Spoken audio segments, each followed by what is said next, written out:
You're sitting at your desk, you're staring at your retirement account balance. On paper or on your screen, the numbers say you should be fine. But then that nagging voice creeps in. What if I run out of money? What about healthcare? What would I even do all day long? That fear keeps so many people trapped in jobs they don't love, working years longer than they need to. Today, we're busting those myths once and for all. Meet Mark. Mark is 59 years old. He has $800,000 saved. He owns his home. He spends only about $40,000 a year, but he still feels trapped. He thinks, I probably need at least $1 million, maybe $2 million, right? He's wrong, and the math proves it.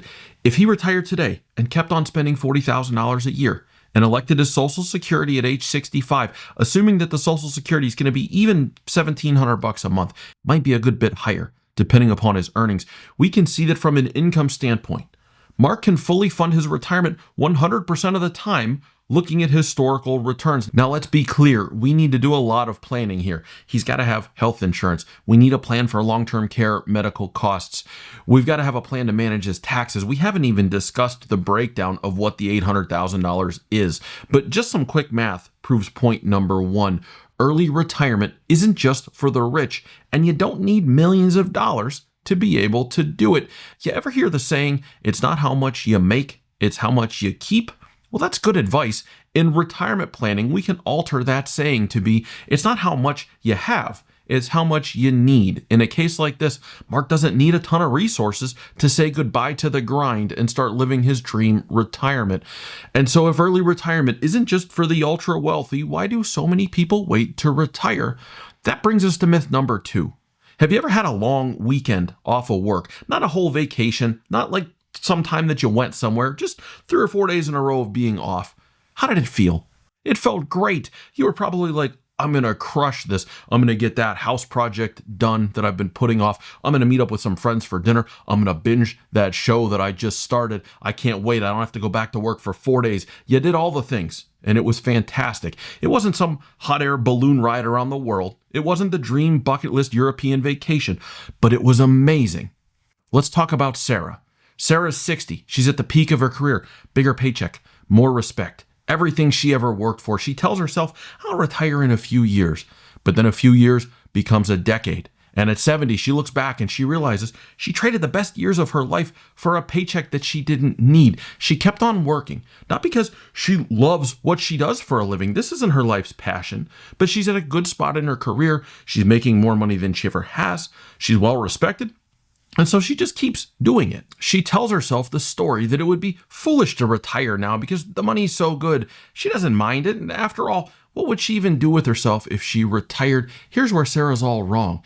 It's that long weekend off of work that I talked about. That doesn't have to be a long weekend. That could be every day.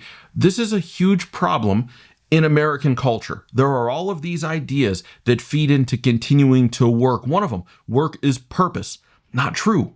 Work may be your purpose. It may be your passion. But for a lot of people, work is just work. It's a trade of resources, trading time for money. It's a trade that you have to make earlier in your career. But it's a trade with diminishing returns as the assets accumulate.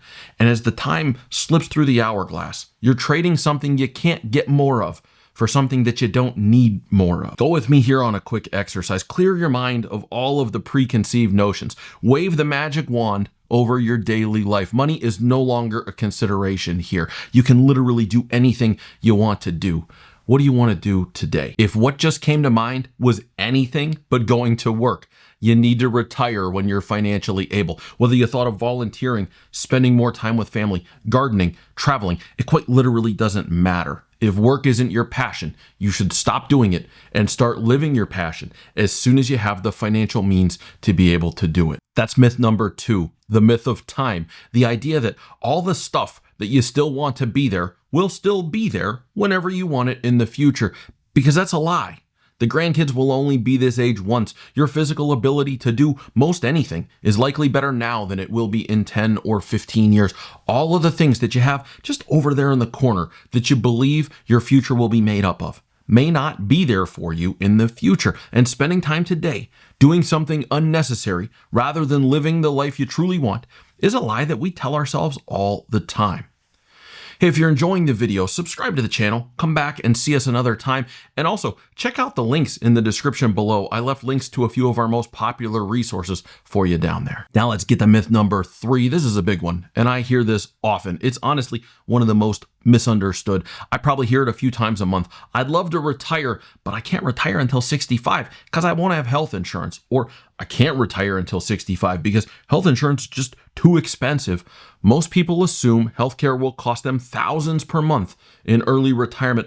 But what if I told you a couple could get full coverage for as little as $350 a month? Let's break this down. Under the Affordable Care Act, the amount that you pay for health insurance is based on your income. The less you make, the less expensive it is. And guess what? If you retire early, typically your taxable income goes way down. Let me break down an example for you here so that you can see exactly how far off this myth is from reality for a lot of people. Let's start by talking about John and Lisa. They were both ready to retire early at 55. They felt like they'd put enough money away to do it, but healthcare was their biggest fear. Without employer coverage, they thought they'd go broke. Not quite. So I went out to healthcare.gov to get some estimate information. You can do this very easily, and I would suggest you should if you're thinking about early retirement. For a married couple in my area at age 55, there were 47 plans available with an annual income of $60,000 a year. Remember, they're retired, so certain types of distributions aren't going to count in the taxable income. They'd receive a subsidy of over $1,100 per month. The least expensive premium was for about $350 a month for very basic coverage. That's for both of them, by the way, $350 for a joint coverage policy. And for what I would consider pretty reasonable coverage, a silver plan with good drug coverage, low copays, they were looking at around $650 a month in premiums. For average health, it was estimating that their total annual costs would be about $12,000 a year. Now, is $12,000 a year nothing? Nope. It certainly is not, but it's also much more possible than a lot of people think. This is especially true if you've been building up that HSA account for retirement, because now we're talking about using tax-free money to pay for these costs. Now, there's a ton that goes into planning for healthcare and retirement, but here's the takeaway. It's a challenge. It's not a deal breaker. With the right planning, it's a manageable expense, and it shouldn't be the thing that keeps you from retiring early if that's your goal. Now let's put all this to work. 3 actionable steps to get you closer to that early retirement. Step number 1, take a good hard look at your current spending. As we saw with Mark, it's not about having millions of dollars. It's about knowing exactly how much you're going to need. Write down your expenses, compare them to your projected income in retirement, and then start mapping out a plan to bridge the gap. Step number 2, explore your healthcare options. Start researching ACA plans at healthcare.gov or talk to a specialist who can discuss your options with you. And if you're HSA eligible but you don't have one yet, get some money flowing into that thing immediately. Step number 3, think about what it is that you truly want to do with your time. Write down that list of retirement dreams. This isn't just a motivational exercise.